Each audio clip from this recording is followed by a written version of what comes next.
Hello. Let's read the Bible with the New Testament from the book of Acts, chapter 18, in the New International Version.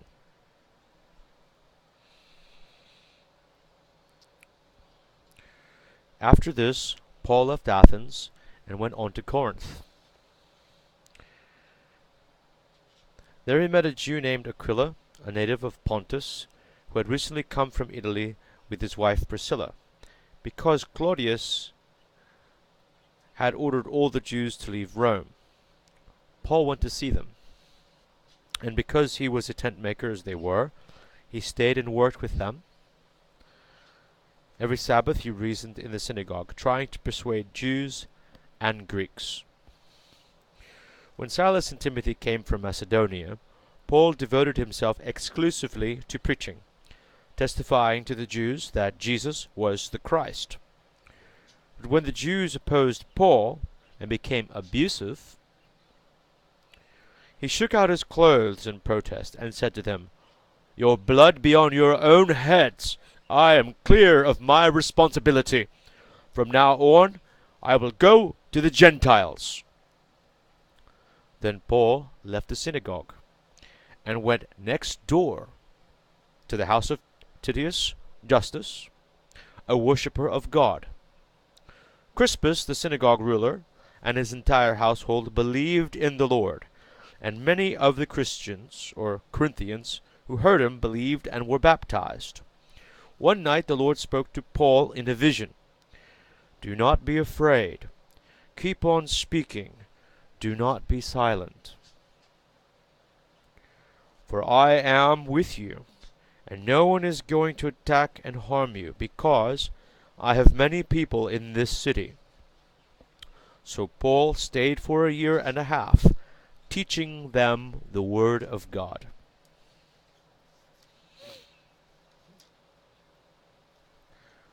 Well, Gallio was proconsul of Achaia.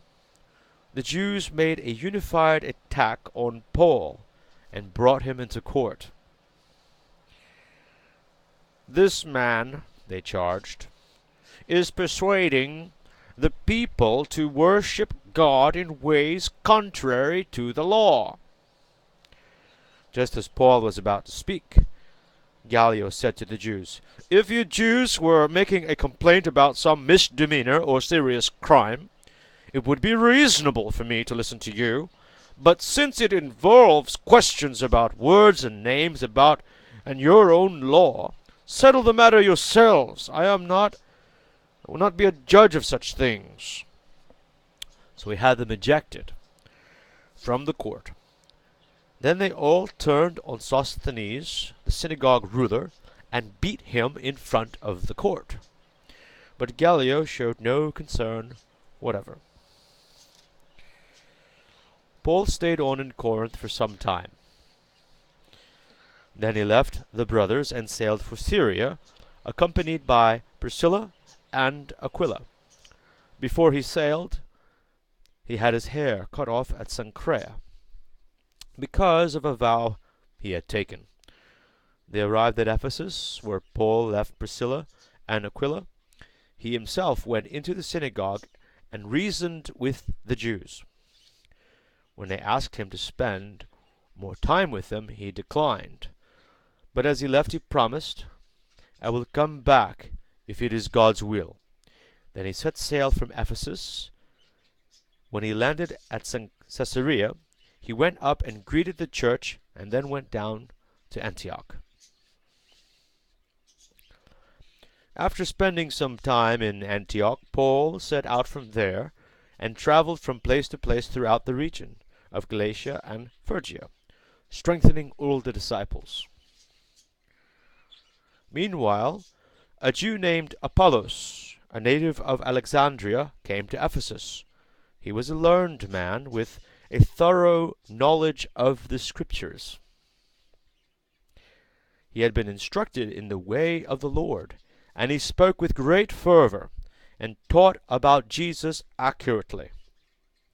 Though he knew only the baptism of John.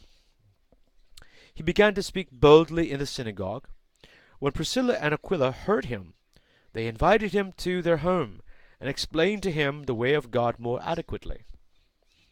When Apollos wanted to go to Achaia, the brothers encouraged him and wrote to the disciples there to welcome him. On arriving, he was a great help to those who by grace had believed, for he vigorously refuted the Jews in public debate, proving from the Scriptures that Jesus was the Christ. Acts chapter 18 in the New International Version.